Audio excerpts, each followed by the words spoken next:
Hello and welcome to the Peace is an Action Verb podcast. I'm here with my dear friend Merrilee Baker.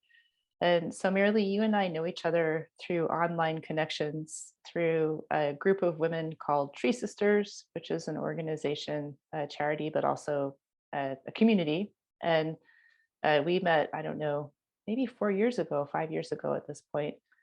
The way time flies, it's hard to remember exactly. So I'm going to ask you to introduce yourself, but I also just want to say I know you to be a nature lover, someone who spends time outside a lot. I know you to be a nurse, and I know you to be a caretaker, and would like you to have an opportunity to introduce yourself.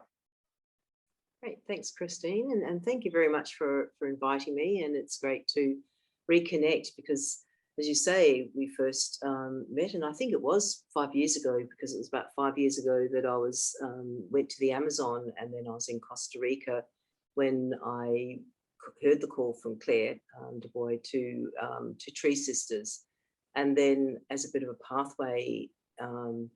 In some of the things that we're involved in helping some women in Uganda, we started a remote healing group. And that was sort of still online with people from USA and England and myself here in Australia. So yeah, that's there's some beautiful beginnings, and I really learned so much from everybody within that group, all the different healing modalities and all of the different forms and ways that you were connected. And so that really, really opened up a lot for me as well. So yes, I think I'm sort of one of those type of people that explores lots of different, whether it be techniques or modalities. And my original training is in nursing, and so that's sort of based in that what they call it Western or allopathic model. But I was always drawn to more community type of nursing, whether it was school health and then community health. And that I've worked over probably 15 years in remote Aboriginal communities or clinics in remote sort of towns, I suppose. And so that really gives me, I sort of come from a very different perspective, I suppose, to a lot of nurses. And I've always been open, even like within the school health. It was actually the people who introduced me to Touch for Health and the way of working with children with we used to call it ADD then. Mhm. And so yes, always just been open to people and experiences, and that is just sort of woven this path of exploring lots of different things. So yeah, I'm definitely a generalist, and like I know people who get maybe just into Sufi or Mm. channeling or something, and it's they're absolute experts in that, and I sort of just feel like I'm just, and yeah, I get this watery feeling like, so it was like a snake that came to me, but probably more a sea serpent. Mm. Because my connection with the ocean as well, and love dolphins and turtles. And you surf. Yes, I did try start to surf when I was just a young teenager, just in that early, but there was just didn't really have that opportunity. And so in my early 20s, I started to get into kneeboard riding and then surfing, and now I ride a stand-up paddle. And Mhm. yeah, I love being in the water and meditating and just sending out love energy. Mm. I mean, if there aren't any waves, I don't even care. It's like, it's just beautiful being there. But if there's waves, then yeah, that's a really good buzz. That's fun. So yes, and playful. And I think I posted a picture, and it was quite stormy the other day, and there were these waves, even though it was really rough, there was these little sections that just looked beautiful, and I called the ocean playful, Mm. and Mhm. I there's something that I think when you just really look and you just are really still and just really be, that you see these different elements in nature come alive, and yeah, I love that. So much. I'm taking it in, really, like not really feeling words as much as like a bliss. I'm feeling a bliss in listening to you. and Yeah. a stillness. And so, this podcast is called Peace is an Action Verb, and yet one of the verbs on the list of peace verbs is be still. Hmm. And so I think you're talking about, it's interesting because you're talking about being in the water, and water is, by its very nature, is fluid and full of motion, unless maybe you have like a still glass of water or maybe a very serene lake. Even then, there's some kind of ripples of air movement across the water, but the ocean is not still. And so here you're talking about accessing stillness from a place of constant motion, right? Constant fluidity and constant change. Yeah. And I mean, even on the stand-up paddle, you have to, because it's quite a short one. I'm not on a long one that you just sort of paddle. It's a surfing, a performance surfboard. So it's this constant using your core muscles and my legs to balance, even if there's a little bit of a ripple. So yes, it's that combination of being really still inside, even when the world is turbulent. And I think that's also a great analogy for life. And Right. years ago, doing the narrative therapy and community sort of course, and I did a project on the analogies of surfing through for interviewing surfers Mm. for surfing through life, and what surfing has really taught them or what they apply from that in their life. And yeah, it's that going with the turbulent, but being able to ride the waves. And so when there's the lulls and the troughs, that you can be still, but still know that that the swell will rise again, and that Mm. you'll come up top again, So and there's then an be able, expectation of change. Something yeah, about expecting the change helps with that experience of the change when it comes. yeah. That's a really good way of putting it. Because yeah, there's a constant flow, and so there's always going to be this ebb and flow, or dark and light, or Mm. positive and negative, Mhm. and that's the world that we live in. And Mhm. so just going with that flow, and knowing that it'll come around again. It'll come Mm. around again. It's cyclical. So so in talking to you, I'm also looking at the peace wall over here. It's and there's a verb up there, rise above polarities. And when I wrote that, or when that came to me, I think I had a lot to learn still about polarities. And so I think I might not call it rise above, but maybe it's more like flow with, like you're talking about, flow with the polarities, expect the polarities. Yeah, and that's been a really hard lesson over the last couple of years for me and for many people, I think, to learn, because of what has happened in the world, and whether there's a certain amount of cosmic forces, or whether it is a certain group of people that are causing it.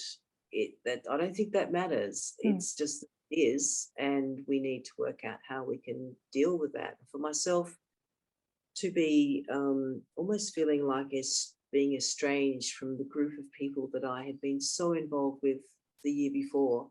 Hmm. So probably in 2020, really, really involved with forest activism and Nanas for Native Forests. So um, we're with Tree Sisters. It was this great community, and donating and doing things for planting trees. This was really trying to save our native forests, which is so unique here in Western Australia, Hmm. and all unique mammals. And so even doing citizen disobedience and getting arrested, and things. So my activism was to that level. And then when the polarities around the COVID vaccines and the mandates and things came in, and I was just like, I felt ostracized, but it was mainly, there were some people that were still open, but others were just like thinking I was some sort of extreme right wing, not terrorist, but like there was the polarities and the tension A lot of was, polarization. yeah, it was so strong. And so then how do you deal with that? It's like you just get so injured in your heart, and you think, Hmm. I'm not like that. But Mm, can't you see what I can see? Can't you see that the same force that's behind um, restricting people's voice in protesting about the forests and all the laws that have been brought in that make it more of a criminal offence, and that they can mm, take your possessions away, similar that they can with terrorism, putting it in that category. mhm, Can't you see that that's all connected as well with mhm. what we're trying to say about our body sovereignty? And so, and I think just coming back to being a nurse and talking that very early, I've always been more aligned with the natural therapies, holistic therapy. And I've usually walked to the both sides and have tried to Right. create a. So although I might have to work, like even back when I was first a school health nurse and I left that, that was where I was introduced to a lot of the touch for health as sort of like as an umbrella then, where I learned a lot about whether it was Reiki and acupuncture Mm, and mhm. herbs that you would use, and you could work out which one to use by muscle testing. Right. So that then when I started my own business, Merrilee's Holistic Approach, um, I then still needed to also do some nursing work because I wasn't earning enough, through that practice. Um, so yeah, I've been able to see both sides, but for me, for my own practice, coming through from whether it's this, herbs and homeopathy, really just studying all of those types of modalities and applying it for myself, for my own healing. Mm, And now probably a lot more into the energy side. Although even way back then I was into acupuncture and meridian lines and visualizing those, I've sort of come back really that's my strongest healing mm, modality. mm. Yeah. So Um, I'd like to tease some of these strands out from each other because there's so much richness here, Merrilee, to explore, and I've been excited, thinking about talking to you about all of these things. So, I've also watched you in the last year and a half, 2 years, putting on your scientist hat and going into the literature and looking at that, not just reading the abstract or even the news, the distillation into the popular mainstream news, but actually going and finding the articles and reading and looking how experiments were designed or not designed, and following that pathway and those threads. And I hear you say that you're a generalist, but I can tell you, just as me as a comparison point, you're much, much more of a specialist than I ever I ever am. And I admire that a lot about you, and asking the questions and being able to read with objectivity and with persistence. Persistence. You have shown resolve and persistence in this, looking to see the science behind the decisions and looking for the gaps. And you've done a very good and brave job in voicing what you're seeing. And so I just wanted to, thank you for that. I think that there's a lot of peace action in that, in the delving, in the, science is not very well understood by most people because most people are not trained in science as a practice, and yet somehow it is given a label of truth or of power, but not necessarily because people even know what that means. And so I wanted to ask you, like, I really actually want to go back to the energy healing and talk about that mostly, but I would like to ask you in a few words or sentences to describe what is the process of science. Like, how does one, what is the scientific method? um, I know there's some great great definitions, but for me it's looking at what's in front of you and then thinking, well, why is that so? And looking at evidence and whether that's so. Like most people think of a double blind, randomized study, the gold gold standard. But a lot of times, a lot of the sorts of science or the things we want to study and find out about, that doesn't, you can't apply that. So the other level, which they call as the lowest level, it might be case studies. So that if you look at somebody and they do something and they heal, rather than just saying what's placebo, okay, well, what's placebo? And Right. how is it this healing? Right. And let's now see if that can happen for somebody else. Right. And someone doesn't, why doesn't it? So it's this constant exploring. And rather than what I'm seeing happening in science, which is done to promote a product or to prove a point, people, especially when it's being done by pharmaceutical companies or someone that's getting a lot of money for it, that it's more of, okay, well, we've got this product and we want to sell it.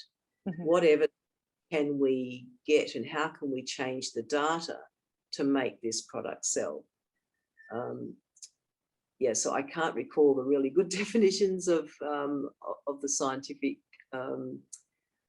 method, but that's how I see it. And I mean, and you're calling out on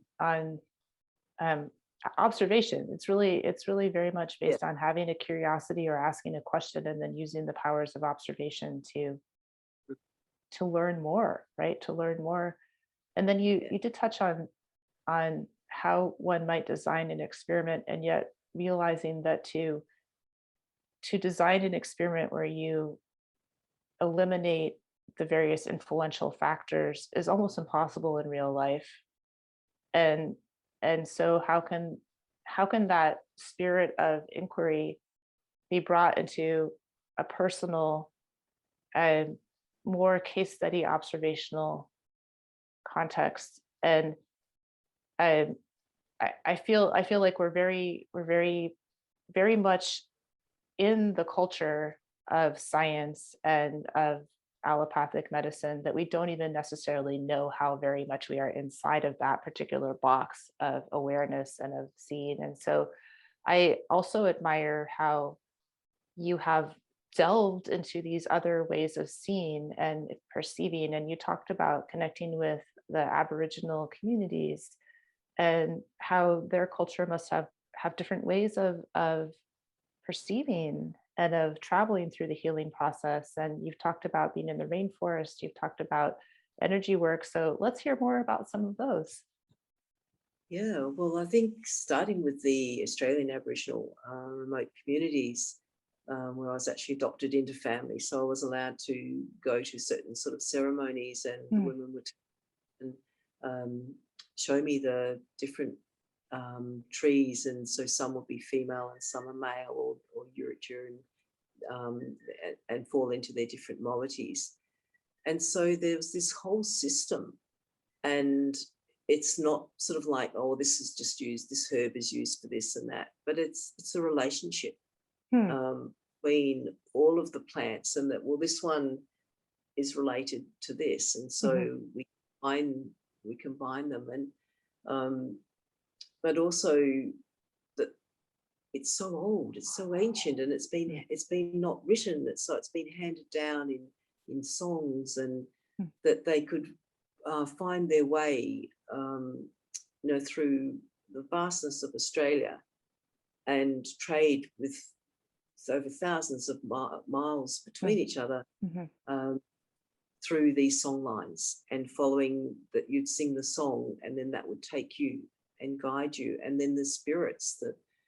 And I remember one incident which was really quite horrific. A little boy had been taken by a crocodile, and I think it was just before I arrived, and so a lot of the people there are very Christian, but some of them are also, they can hold both. They can hold the Christian beliefs that they've been brought up in, and the cultural, and more the cultural. And so I remember this lady who was a health worker, so she wasn't sort of qualified, but she was more chosen because of her cultural Aboriginal knowledge.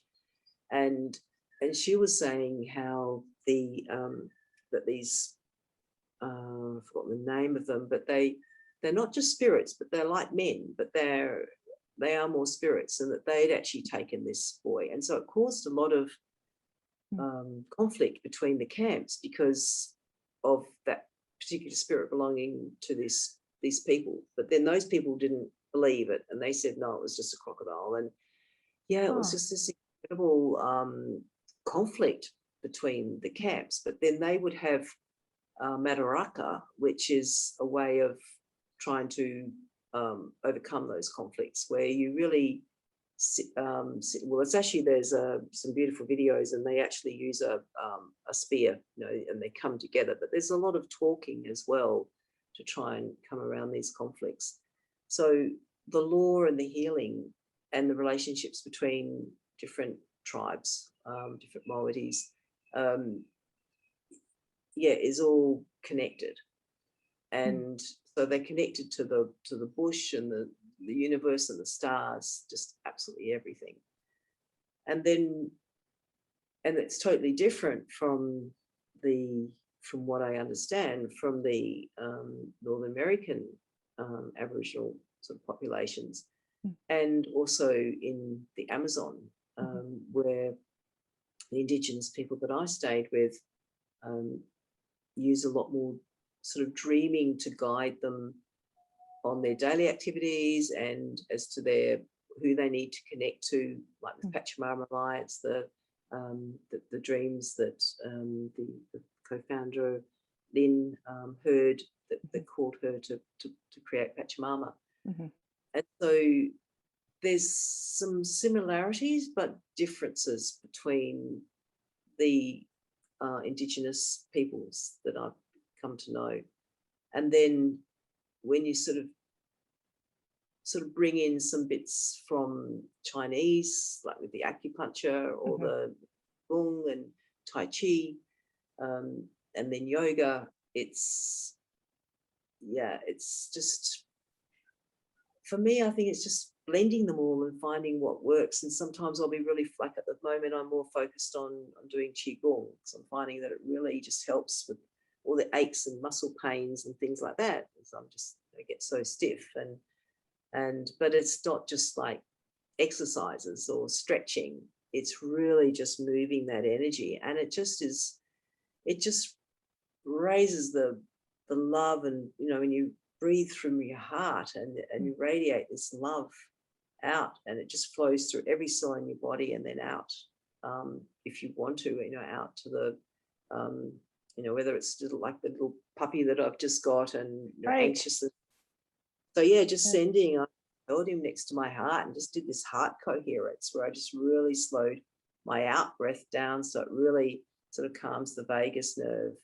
And just seeing him just like you know, and yeah, it just brings me so much joy. And it's universal. I mean, so you're talking about bringing your awareness and intention to love, and also to your body and your different, you know, your breath and your awareness of your heart area, but then also different movements, and how a dog, a baby dog, felt that and responded and relaxed into that. So that there's something about the relationship between healing yourself and learning these techniques and practicing these techniques that then is also related to supporting the capacity of another living entity, or perhaps all living entities, to also heal, is what I hear you expressing.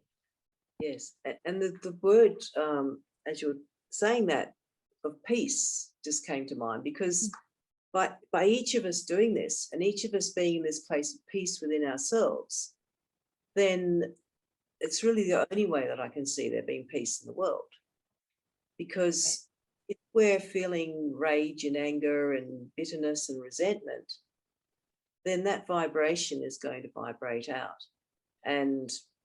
But if we can feel love and peace within ourselves, then that vibration will spread out. And hopefully, if there's enough of us vibrating that, then there will be peace on earth. And I think I think we find it in our microcosms, right? Like you're talking about the bliss and the peace that you felt in the ocean. And then I know you also, and you're talking about your dog and your mom, being there with you and your dog and your garden. I'd love to hear about your garden, Merrilee. I know you've been in this home for, is it about 4 years now? Yes, it must be three and a half. Yeah. 3.5 years. And so you've been working pretty hard to create a permaculture garden in your yard. And I mean, I feel when I hear about it and when I see pictures from your garden, I feel that peace. I feel that love. Yeah. Yeah. So it's sort of I suppose it was based on permaculture principles, although I've never done the course or anything. I keep getting tempted to. I thought, well, what do I need a certificate for? But anyway, I suppose it's just to know that I've got the fuller understanding. Whereas, yeah, so often I just think, yeah, I've got it.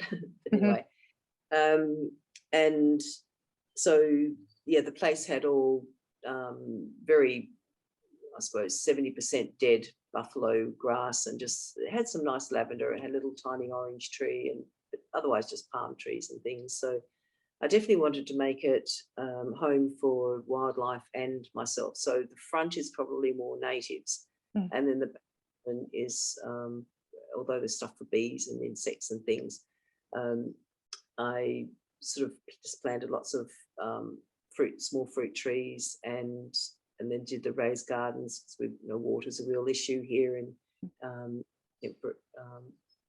just south of Perth in Western Australia, and then but then also balancing it for things to make my mother feel with she's 92, nearly 93, and has dementia, and just sort of briefly just going back to that, when I'm in this place of love and compassion, she is also. But if I go down, I'm in a bit of a depressed mode or feeling a bit resentful for some reason, she really picks up, and her moods are really negative as well. I notice it. I mean, I know that happens in a lot of relationships, but even more so with her cognitive state at this stage.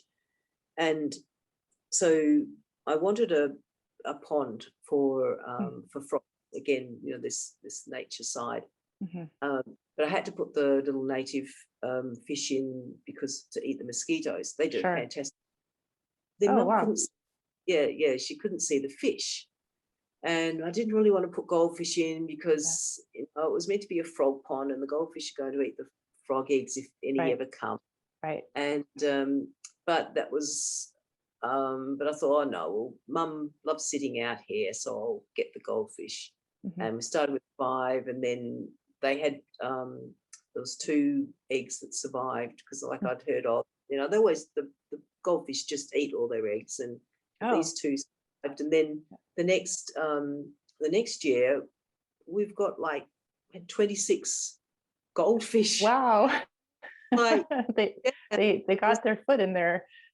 Yeah, they obviously enjoyed it, and the fish were, maybe I was feeding them enough that they didn't need to eat the eggs. I don't know, but wow. Yeah, so that's given Mum a lot of joy, and so it's this balance between it being functional.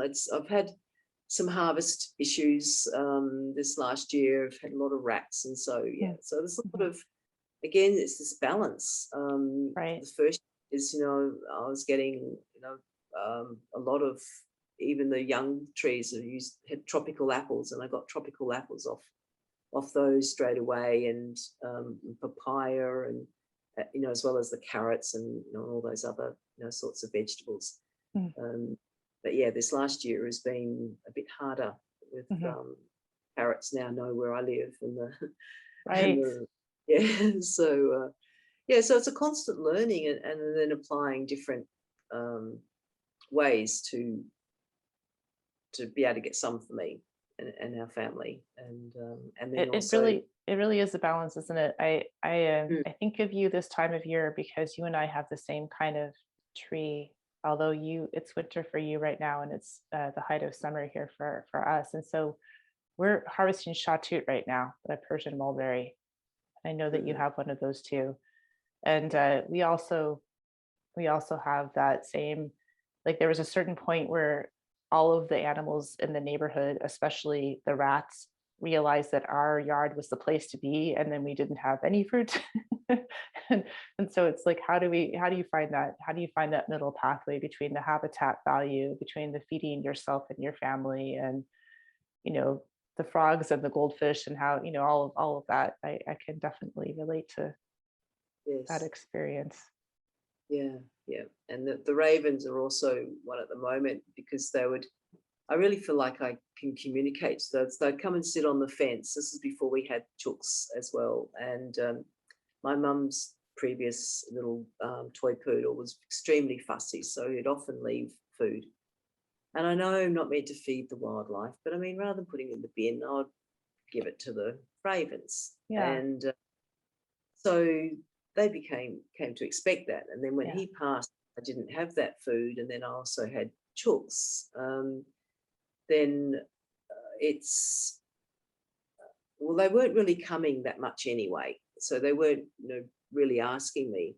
Mhm. But now that I'm getting eggs, which because I got them at like as 5 or 6 week old chickens, Mhm. and so now the ravens are coming, and I haven't been feeding them, and they're taking the eggs. And then the other day, Ah, the fish out of season must have been doing the actions like when they breed, and they're up the top and flipping around.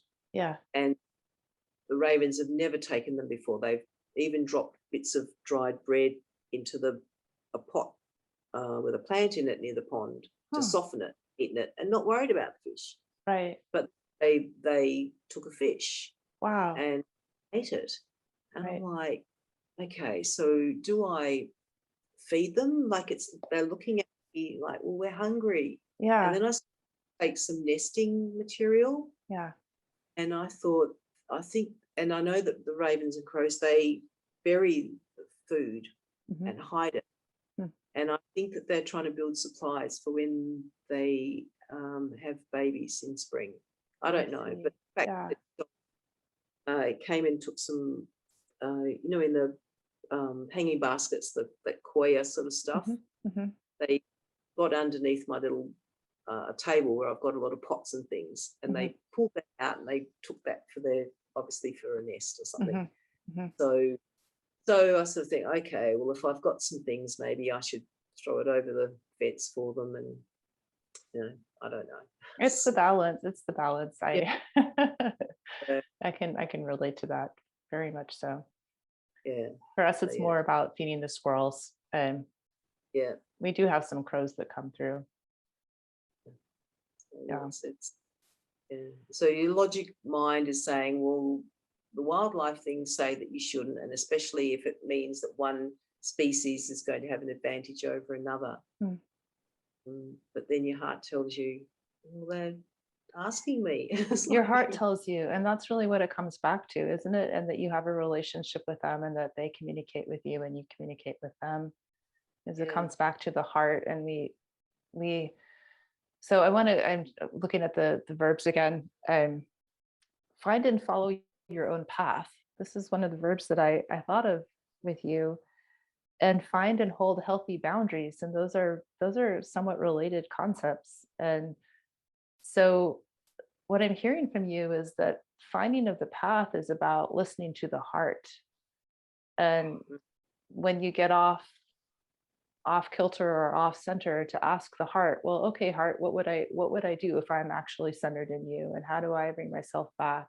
And actually, really, I have to, I my mind is kind of wandering a little bit, but there was a verb that I really wanted to bring into the conversation when you were talking about being in that heart place. And then invariably, none of us can be there all the time. And so I feel like forgiving ourselves when we are not in that heart space is also really important and helpful. Just to acknowledge that there are challenges, and that we're not always able to be in that place of peace and radiating love. And yet, something about bringing ourselves back to that place again and again. And so, what are some of the things, because I know that you do, what are some of the things that you do to bring yourself back to that place? well, the definitely the heart coherence. So it's with the breath, and just really being able to just slow it down and just observe it. So I observe it as an energy coming up through my feet, up through my body, Hmm. and through some. I think it was first. There was some specific meditations, Dr. Joe Dispenza, that I did with that really helped to focus on that. And now the Soma breath brings in the music as well, so you can. And some of it has this really good tribal sort of beats or something, so you can go on these amazing journeys with your breath. Hmm. And it's very similar to like an ayahuasca journey or something, if you really can get to that space. So Wow. for me to be able to listen to one of those guided ones can really help to generate it. But even just the basic heart coherence in just breathing in a certain rhythm, a 4/4, where it's just. But for me, it's adding that visualization and seeing it come up to the heart, Hmm.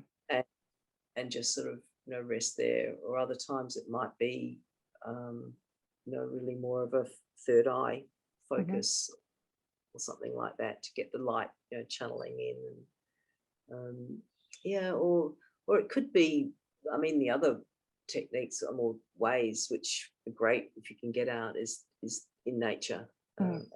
and going for a walk, Mhm. being, just just letting yourself be in. And there's that another piece, verb, in nature, and just observing. You see a sea osprey, or little tiny wrens, and listening to them tweet. And when I take mum for her short walks, it's really sad because she can't hear them. I said, "Can you hear the frog?" And she can't hear. And she can't hear the little birds. I'm Wow. thinking, and it makes you really realize that people who don't have vision or don't have hearing, Yeah. uh, because now I have to be, like fairly close to her and speaking really clearly for Mhm. her to be able. She can't stand a hearing aid or anything. So, Mhm. but to, but to still, I still take her, and we'll look out over the estuary, and see the pelicans, or see something. So, trying to help her to still be in nature through vision, even. Mhm. She- Um, And I and imagine the physical sensation of air on skin, especially when you're at the ocean and you have the breezes that come in off of the water, that's got to be part of that for her, right? That she can yeah, have that experience. yes, yeah. And unfortunately, she doesn't sort of, um, although years ago she did do some yoga, and some of those sort of mind courses and things like that. It's not something she can visualize, or she's never been into energy, or having that flow. Even though I've tried some heart coherent stuff back when she could hear, but that is just brings all the other senses. It, it's a different level. Hmm. Obviously, having the other five senses um, is part of it, but it's different. I don't know. It's a bit hard to sort of explain that. It's like Really, it's something if you've been there, and I believe we all have, but let's say like we may have forgotten, but when you have been there and you have a memory of it, you know it, and it's not necessarily something you can describe, but you can feel it and you can sense it when you're around other people that are holding that energy or emitting that energy. And you talk about you have a new dog, and dogs are amazing healers, aren't they? And the joy and love that they can hold. And so for your mom, that's got to be really helpful, I'm imagining. yes, yeah. She wanted a dog that she could hold and cuddle, and care for, and take for walks. So it was. I put off for quite a while because she actually can't walk now like she could 7 months ago. She had a fall and broke her hand, and Mm. I don't know whatever happened at that stage that restricted her walking, but she had been able to walk with her poodle, and I felt relatively safe that she would just go in a place and would come back. The poodle knew where to come anyway. Right. And but I just didn't want her taking a new dog out for a walk. And so I thought, if I'm not home and she thinks, oh, I'm going to take it for a walk, I was like, oh, I just don't think I should, Mhm. should do that. Mhm. And especially, and I definitely wasn't going to get a puppy, but Mhm. I don't know, the universe just, so all of a sudden it was this really sudden shift. Mhm. And I mean, part of it was because she started asking again after we'd been down at my sister's place, and she's got Mhm. 3 chihuahuas. And um, so it was partly that, and in with dementia, you use a thing called compassionate lies, which Mhm. when they keep asking something over and over again, you say yes, yes, I've followed this pathway and I'm doing this. So it was, okay, yeah, I'm looking on the internet, I'm trying to find you one. It's really hard to find a dog. Mhm.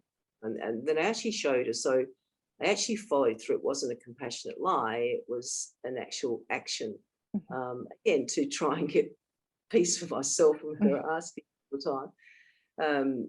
And but in a way, initially I didn't really want it to happen. Mhm. And then I said, well, look, if the right dog comes to us, Mhm. then meant to be. Mhm. And then when I saw this one, which was like far more expensive than I've never paid, for money for dogs, but the things have changed in the world and in costs for even through adoption. Mhm. And so we went and saw this puppy last Sunday, so it's only been 5 days that Oh, he's been right. Yeah. our house. Yeah, and he's 6 months old. So so I thought, yeah, anyway, it was just like, yes, this is just right, and it's meant to be. And again, my brain's telling me, all these, no, you already got all these other things to care for, and you go surfing and you do all, and Mhm. tiny dog, what's if mum falls over him? And there's even a Facebook group, Care Blazers, for people that care for people, their loved ones, mothers, husbands, wives, whatever, with dementia. And so I even put a post on there asking for stories, because I think stories are so much better than advice. So if people say, well, this is my experience, Mhm. we did it, or when we didn't do it, and they were really valuable, even though they're their experience and not my experience. So I That's could such a see, wonderful way to recorrect or to write something that could be going afar, right? Like to say, let's hear the truth and the wholeness in that person's experience and then take from it what is supportive to yours without making anyone right or wrong. yeah, Yeah. because they were their experiences, and Yeah. there were more negative experiences than positive ones, but there were Mm. a few that it was the best thing that we did. Oh, yeah. Um, and others were like, oh, just, it was just like the worst thing, and it just created this problem and this, and Huh. there was some to see some behaviors of my mum, and I could say, yeah, look, I could see that this is going to really happen with my mum, but I'm still okay with it. Hmm. If that happens, I'm still okay. Hmm. And yeah, so again, it's like initially reading it, I thought I'd be put off. But yeah, no, it still just happened. So, Listening, um, it's your so you learn with your heart and you learn with your mind, but you also listen with your heart and listen with your mind. yeah, And I'm yeah, seeing that you take both into advisement. And I'm hearing that you let your heart lead, yeah, that you're listening yeah, to both. You're listening to your mental evaluation, but you're also following the yeah, guidance of because your heart. yeah, because I think there are things within, from the mental or logic side, the mind, that they then have to prepare for. So Right. otherwise, be a gullible.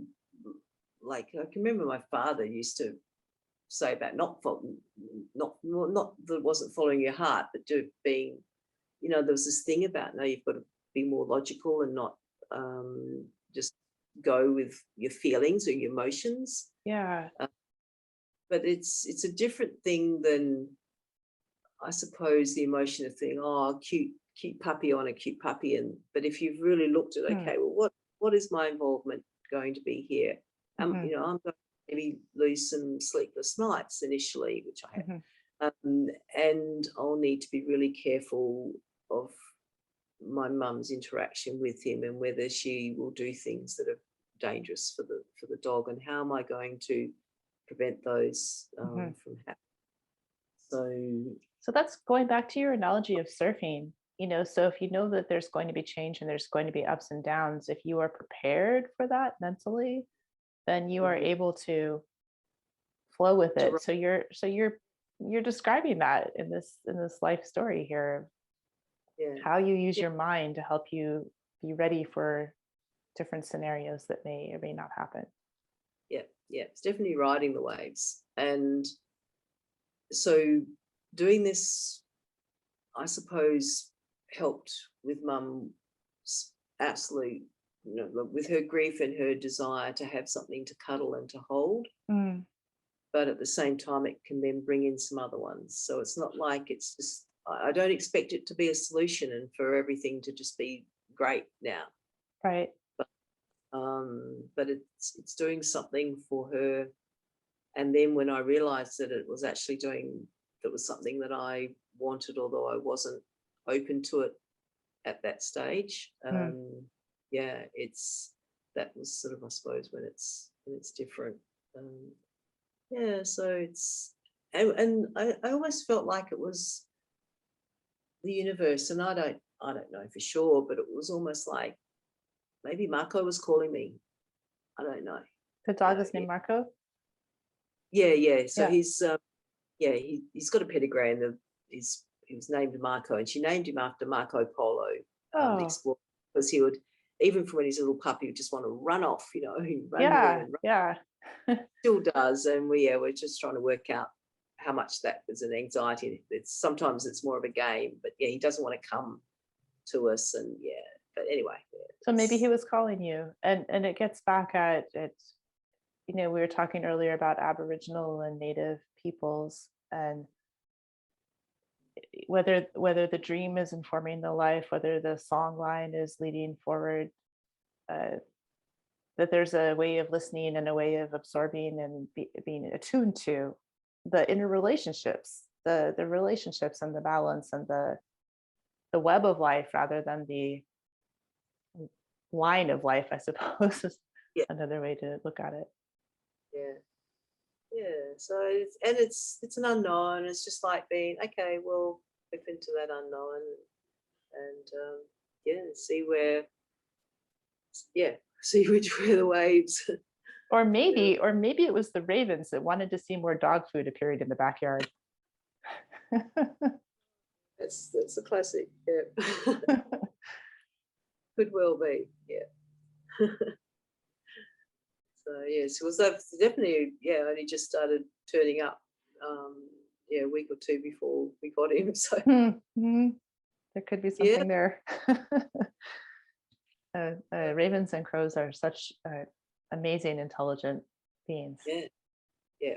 No, it's for sure. Yeah, like when I used to see them, and the bits of bread, were too dried, and so Yeah, they'd have to put a little bowl of water, a thing of water somewhere to yeah, dip it in, yeah. soften it. That Yeah, was a very common activity for our parrot family member. Cracker used to do that all the time. He'd yeah, put his kibble in the bowl and then eat it, the water bowl. Yeah. yeah. So, yeah, it's So gorgeous.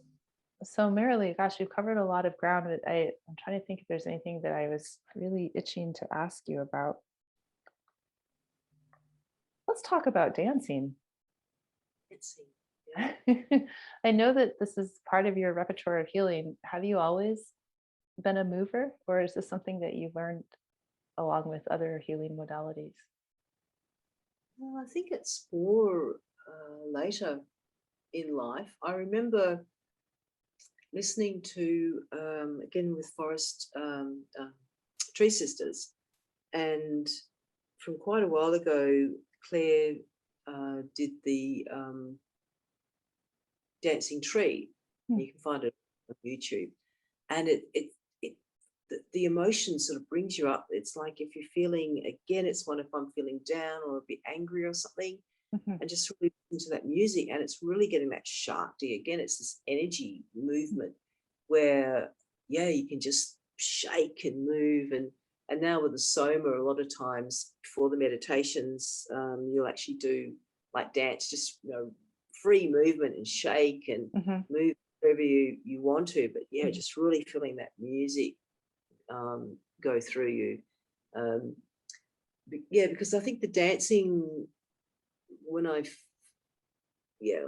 can remember doing it in discos and things when I was 18, and yeah, and it's always a great release. And then with my ex-husband, yeah, we used to do the jive type Mhm. um, dancing, yeah, and he taught me how to do that, and he'd swirl me and Oh, all fun. those sorts of things. Yeah, so that was great fun.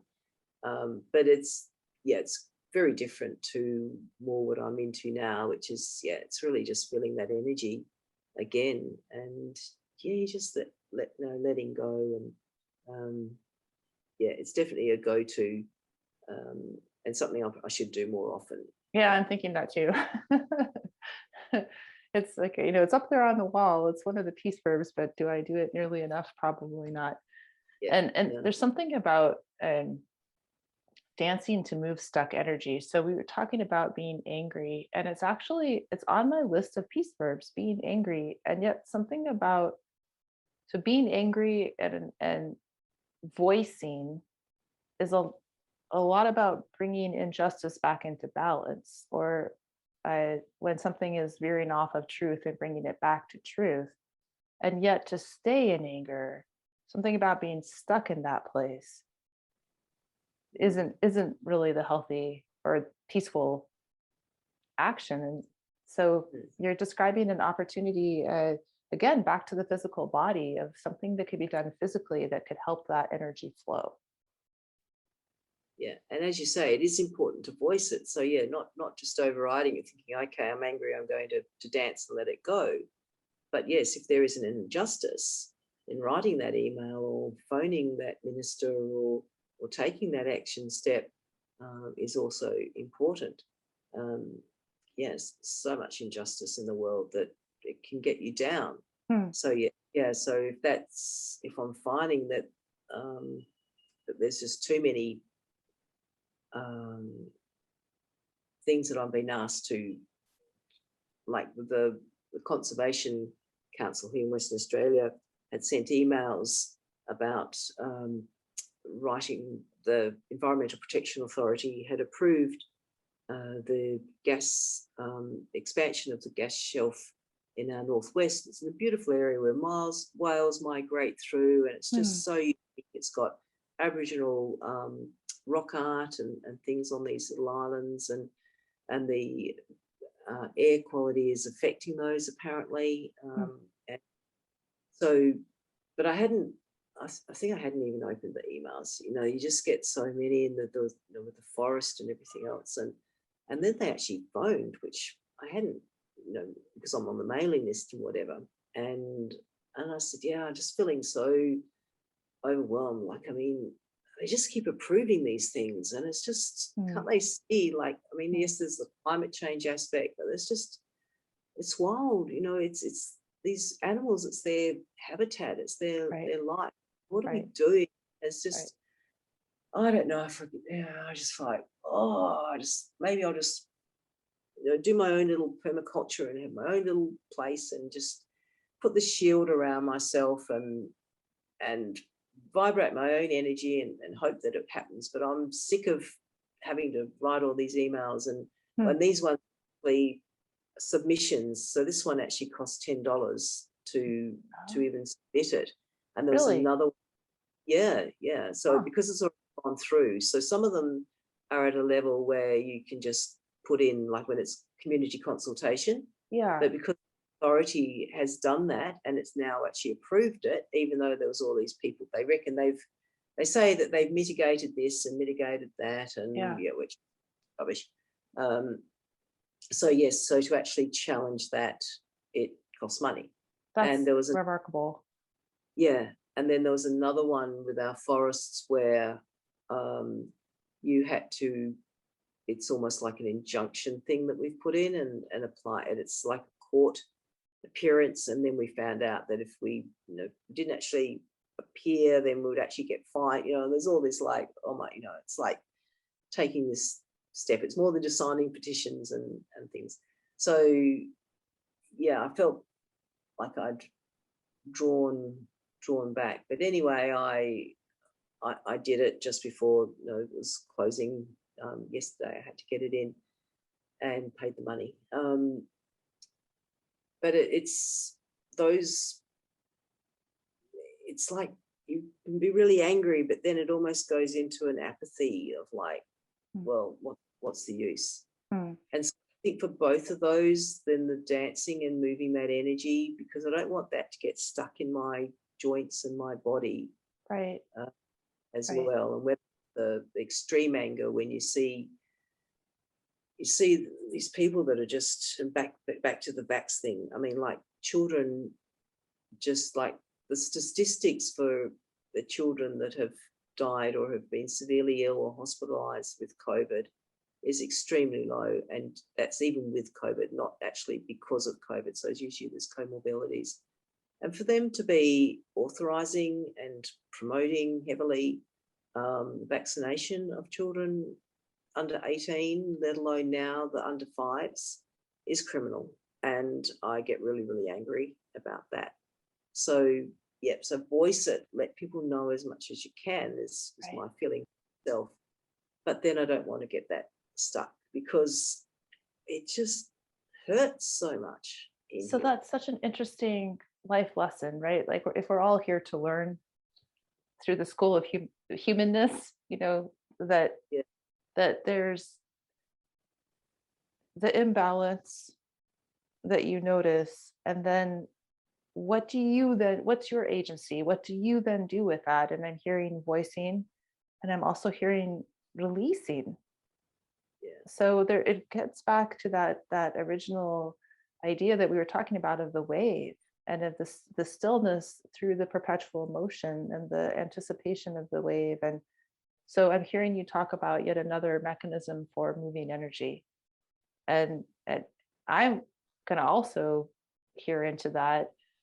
There's something about being, what are the words for this?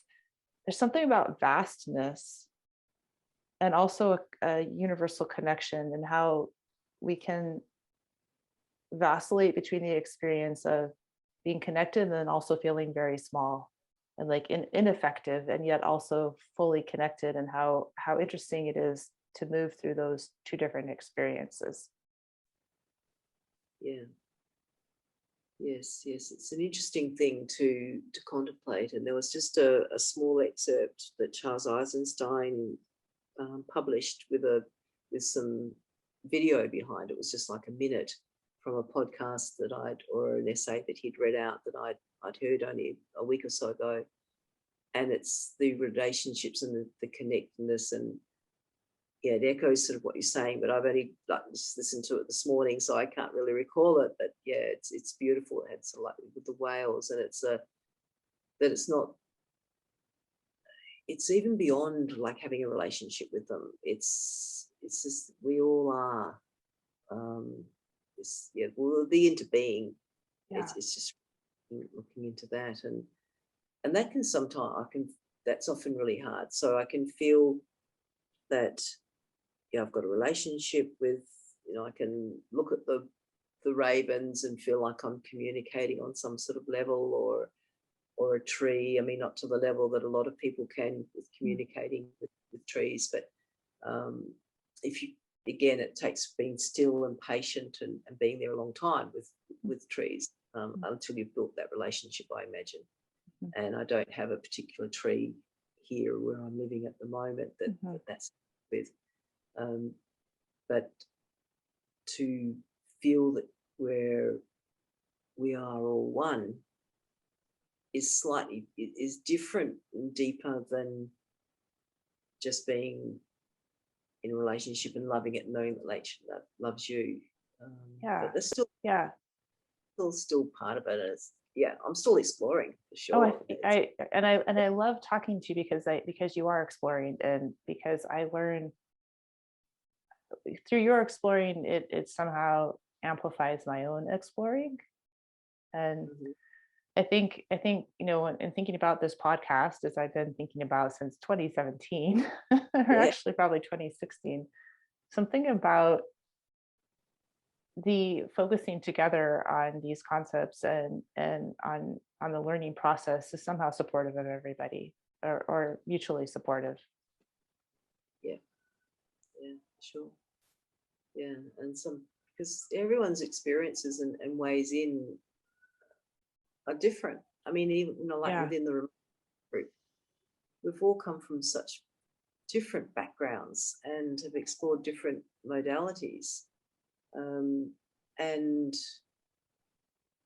yeah, it brings a richness that we can admire in that person and acknowledge and maybe take bits of and be curious about, Hmm. but no, not our path. And that Yeah. we've still got our own path to follow, which comes back to, yeah, when you were mentioning before about, following your own path, and being open to what comes, that might be a path, or that's for you, more better for your higher self, or whichever way you might want to express that. Hmm. Um, yeah, to be the best, most loving person that you can. But yeah, as you said before, acknowledging that you can't be in that state the whole time. Right. Um, And somehow yeah, just, or even like, you have had some, I think, really fun and wonderful successes in your actual activism, right? Like the nanas for native forests, which, okay, if you're in America, I think nana is the other way of saying grandma, right? yeah, So the grandmas for the native forests, and you all were able to get some important changes in protection for forests. Am I right? yeah. So the government that was had changed not that long before. I'm just trying to remember, but anyway, they uh, yeah, through a lot of that protesting, and there's another umbrella group, the West Australian Forest Alliance, but because the nanas have got that more, we're all over 60, a Mhm, majority of them have got grandchildren, mhm, but not all, mhm. and it. I think for most of it, it all comes from this place of just love of the forest. Yeah. Whereas some of the forest activism is, and the young people need to do it too, and it's fantastic to see them, but they're often seen by the public as radical, more. Mm. And whereas, I mean, who can A nana. got this? Most of them, grey hair. Even though I'm over 60, my hair is luckily is. I've only got a few bits of grey, but yeah. And then there was a lot of singing, Mm. and so. And even when we were, protesting it, trying, building this, I remember when we're presenting this petition up at the council, at the big sort of parliament, not the Parliament House, but where a lot of them are. And so there's this quite huge police presence there on their bicycles and things, and taking them over some cakes and offering them cakes and Just like things like, nanas do, right? yeah, have a cup of tea, sit Yeah. down, and the theme song has got that in a verse about, yeah, just come and sit and have a cup of tea. And Yeah.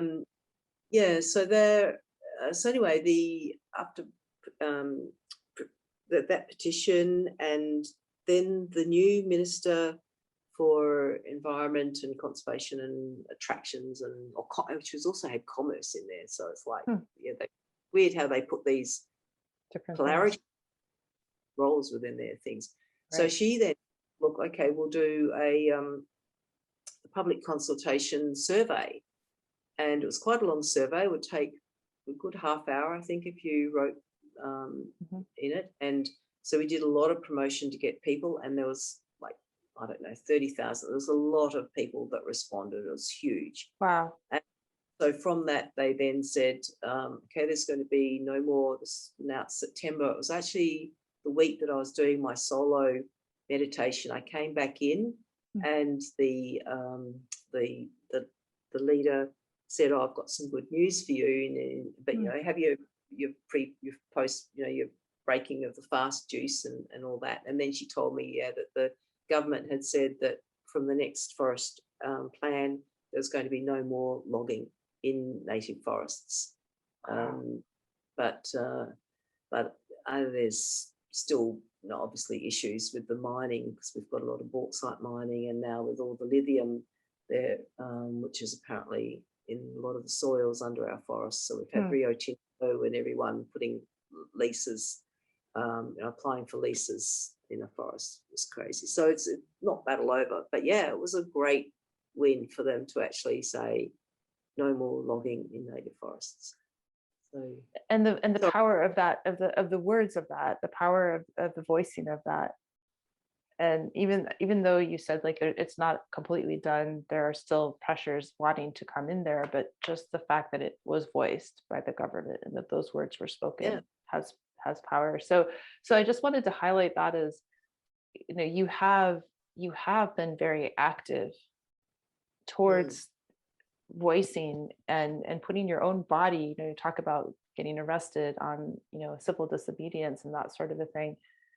And then there have been these wins, and to balance that sensation of victory and celebration with the other moments where you feel too small or ineffective, and the balance of that. And so again, not rising above the polarities, but somehow marrying the polarities, or I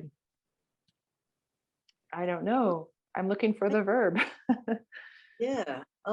It's acknowledging them. I mean, it's allowing, acknowledging, allowing them to be there, and still working for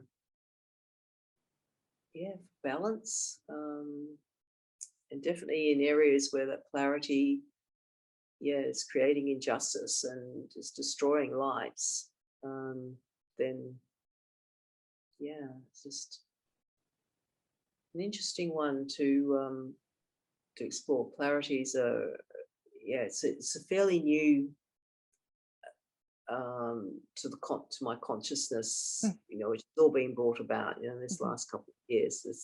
But it's been there forever.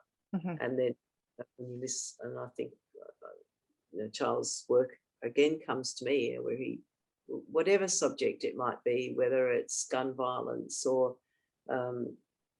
immigration or all of these issues, which there's so much emotion connected with the views. And they tend to be very polarized. Like we either feel really strongly this way or really strongly that way. Yeah, and then what he says, that the thing is that people aren't, and it's actually in his course, Political Hope, said that none of the debates are asking the right question, which is what's underlying the actual issue. Yeah. So, rather than saying, well, we should have guns and we shouldn't, and in Australia we've got very strict laws, different, say that it's like, well, what is under that need for people to feel they need to have that right, or that they need to have guns, or say with the immigration, and I can't do it justice, what way he says it, but it's looking for what questions aren't being asked in that conversation. And I am also, you didn't use this word, but what I'm hearing and feeling is it's asking the question through the heart. Yes. Yeah.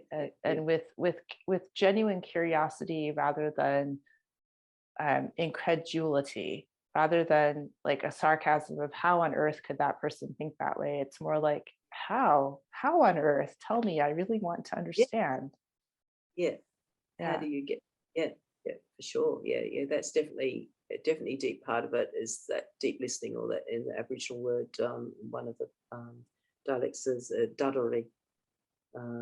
That's that deep listening, in wanting, with the intention to deeply understand. Can you say that word again, Merrilee? Dadari, it's Dadrri with a R. The R is rolled.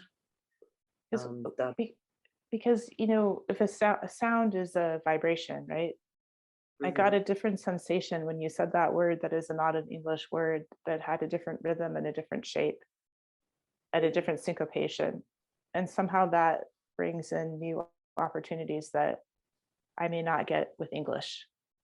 Mm, yeah, amazing. Yeah, it's a beautiful word. Dadri, deep listening, and it comes in with the work that I did with ULAB. Trying to think where they really look at from the heart as well, and deep listening. And a lot of time they talk about communicating in 4 different levels. So when we're just in general conversation, we're often coming more from thinking about what we want to say, and it's just a dialogue. And then there's the debate level where you've got more formed and you really want to get your opinion or your point of view across. Mhm. But the 4th level, where there's this really deep listening and the intention is just like what we've explained. Yeah, so there's quite a few different models, I suppose. But yeah, I really love the. I've just gone blank um, on the actual term that ULAB use for it. But anyway, if someone's interested, it's really good. It's one of those courses that are put through that you can do for free through one of the the university on those platforms, and they're a really great supportive group. So yeah, so that's another thing that I did a lot of over, and I think a lot of people did with with COVID, even though we didn't have the sort of restrictions that a lot of people had here in Australia initially in the first year. In Western Australia, we were very isolated and all our borders were locked and we couldn't go outside. But yeah, we weren't that long that we were locked like in our houses and things. And I wasn't working anyway, so Mhm. not much. I did do some work. So yeah, that I've lost my train of thought with where that took me off down there. Maybe that you were studying online? Yeah, Or doing lots of courses, and yeah, so that was another one that was really powerful, and the community with doing that with like-minded people that were really looking at how to be of service Mm. in the world and in all different areas. And for some people it was feeding the poor and the hungry, and others it's about setting up permaculture type gardens or really big or change in organisations in the way that they really listen and have more input from everyone. so there's so many opportunities uh, around us all the time for healing. Yeah, Whether it's like in the you took a yard that was mostly poor habitat, dying grass, and then yeah, you created a foothold for life, for yeah, yourself and for the animals around you. There's like something about that, or just being in an organization that was bigger, like the Nanas for Native Forests. But then online, these other examples that you're mentioning, that wherever we are, wherever we find ourselves, that if we look around, there will be opportunities for, I don't know, it's funny. I feel like taking our heart and plugging it in, yeah, like, plugging it into the circuitry. yeah. And it's constantly learning new things, but also it's the experience along the way. And this is so yeah, that was with the Presencing Institute. Amazing, absolutely lovely group. But then I didn't feel called to really do it again. Like, so I did it with a more local group, and then I did it again fully online, and went on to the ULAB 2 where you do a project. And I tried to get a group of people together to do a particular project here to do with the forest, but that was a challenge. But anyway, still got a lot from it.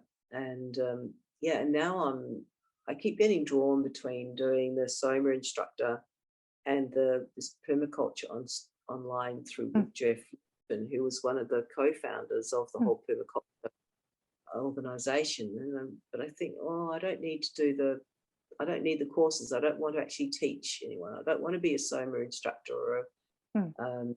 a coach. Mm-hmm. But I'm still getting drawn, Interesting.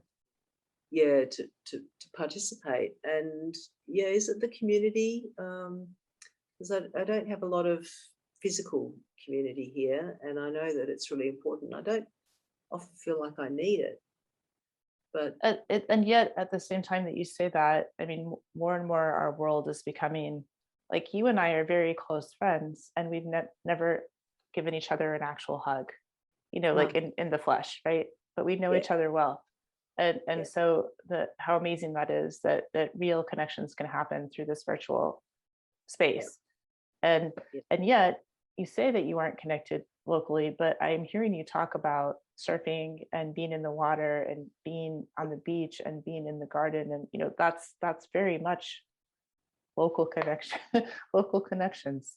connected with humans. So I'm Connected with connected humans. with nature in the whole, but not so much connected with humans, which I think is often a thing with people that are right into nature. True, Um, right? For yeah, for those of us that are perhaps more comfortable yeah, in our element, to be off in a quietude amongst non-human yeah. beings. Yeah, and definitely when you've been with the humans, and like I love it when I am, and when I've done workshops or participated in workshops, but then to be able to come back to nature, and I Mm. think that's the more the definition of introverted. It doesn't mean that you're sort of like, well, I can't Right, talk to it. Like, yeah, we can do public speaking and all those sorts of things, but just to get our energy and our reserves built back up. right. I think. Yeah, Being so, being quiet in the middle of the yeah. trees or the forest or the Mm, ocean. yeah, yeah. So it's this that there's that stillness, and then there's the action, yeah, as well. Hmm, Standing up and fascinating. yeah, raising the voice, and yeah, different times when, if, definitely for me, and I felt confident as I was saying. So the previous last year, 2021, definitely out there, in 2022 has been more back insulated a bit, and probably though definitely getting more friendships with the people that I surf with, Hmm. Mm-hmm. but not beyond being at the beach really. Or a couple might help. I've helped with a few things with the one was actually a maintenance person or something, and so um, connect in that way. But yeah, it's a So different levels of connection, I think, is what I'm hearing you say, that you might have more of a intellectual or subject matter connection with people online, but with your yeah, surfing friends, it's about being in the water together, and yeah, maybe deeper and yet also more superficial all at the same time. yes, yeah, yeah. There's been because often we sit around, and there's often a coffee van Ah, there. You have a coffee and sit up and watch it, and you talk about all sorts of things. But yes, it's not.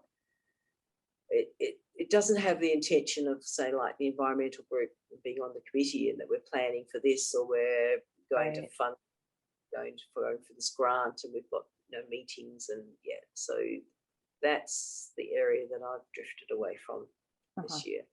uh-huh. Um, yeah, and there's a lot of things. Definitely the clarity with the vaccination stuff as part of it, Right. especially one of the members. Still love her dearly, but she just keeps writing these things. She's a science teacher, and she just keeps with so many different posts that I see that other people all in mainstream news in, and she's keeps supporting it and saying things against the others. And I'm like, because and I haven't sat down and really had that conversation, with her as to why she's doing that. But so I think just feeling, um, it's like not really wanting to bring the subject up in those sort of situations, but if it comes up and it feels comfortable, or if I feel it's important, I will um, give some evidence, based things. And some of it actually comes through people that are now getting COVID that I've got no idea what their idea on. In fact, one was a lady that was going to come and have a look at the house with a view to adopting a dog before we got Marco. And then she had to cancel because she had COVID, and and she wasn't feeling well. Actually, and then she could have done a phone, but she said, "Oh, not even feeling well enough to do a phone thing." And so I said, "Well, if you like, I mentioned about the betadine gargles and nasal washes, and if you want some information, I'll send it." She said, "Yes, please." Now, so I still don't know where she's on that, but I've sent her that, and those things might lead her to actually read, because from the COVID network, from the different websites. So that's that's just that bit without being even knowing what her stance is.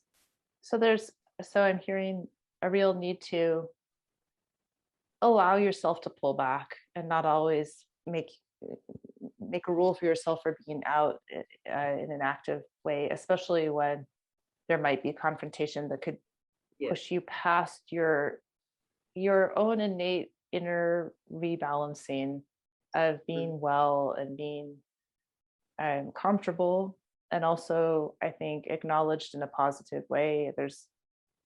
When we get into those really polarized places, it can be very draining, and to understand your own energy reserves and to understand when to be generous, which is what you are describing, of giving people information that they may not have heard that might help support their health and their healing. But knowing how polarized that whole topic is, that there could be a backlash, and just finding your own way through that, finding your own strength and day-to-day balance and well-being. And one of your other piece of verbs around boundaries, to have boundaries. That's right. Yes, it's right next to find and follow your own path, is find and hold healthy boundaries. Boundaries, yeah. And so I think it's having those boundaries to protect myself, in that the boundaries are not getting drawn into confrontation about a subject. From what I've read, that the propaganda's been so strong that there's mass formation. Some of them call it mass formation psychosis, but the actual author of it, psychologist, said it's just a mass formation that happens, and the history of it is quite scary, really, when you look at the whole process of mass formation in many different situations throughout our history, our human history. But the latest, biggest one that everyone would know, which is with the Nazi and the Holocaust and things, that where that started and then led to. And it's not like I'm saying that it's what's happening now, what's happening with negative. No, but it's that is like going to a gas chamber, but it's the conditions that were there and that was started at the beginning. And so to be able to step back and sense for yourself the energy and how to have your own healthy boundaries, and also with your mind, you're observing, so again, you're learning with your heart, but also learning with your mind, and observing patterns and behavior, and reading them in a way that you wake up, have your day, go to sleep, have your sleep, wake up, that you're well, that you're living your life. Yes.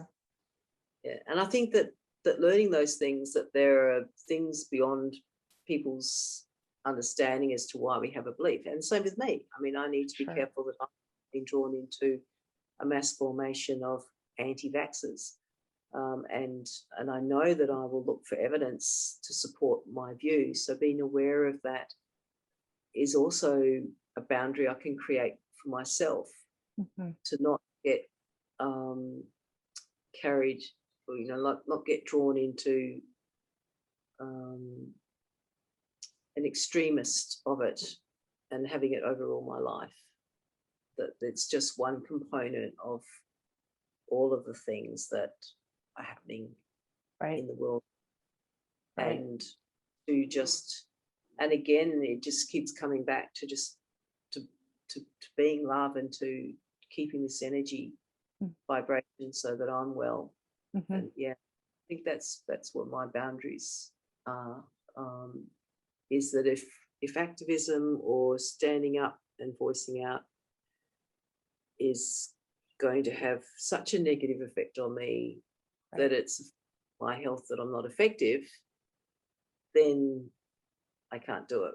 But but then I know other people can, and maybe that's a stage of their life. And when you can, and you then need to have a lot of support to take a lot of that flack and judgment that's put towards someone. And so it really is, it comes back to finding your own path. It really does. And as I'm hearing, maybe the biggest piece for Merrilee that I'm hearing from you is be in your love, or be love.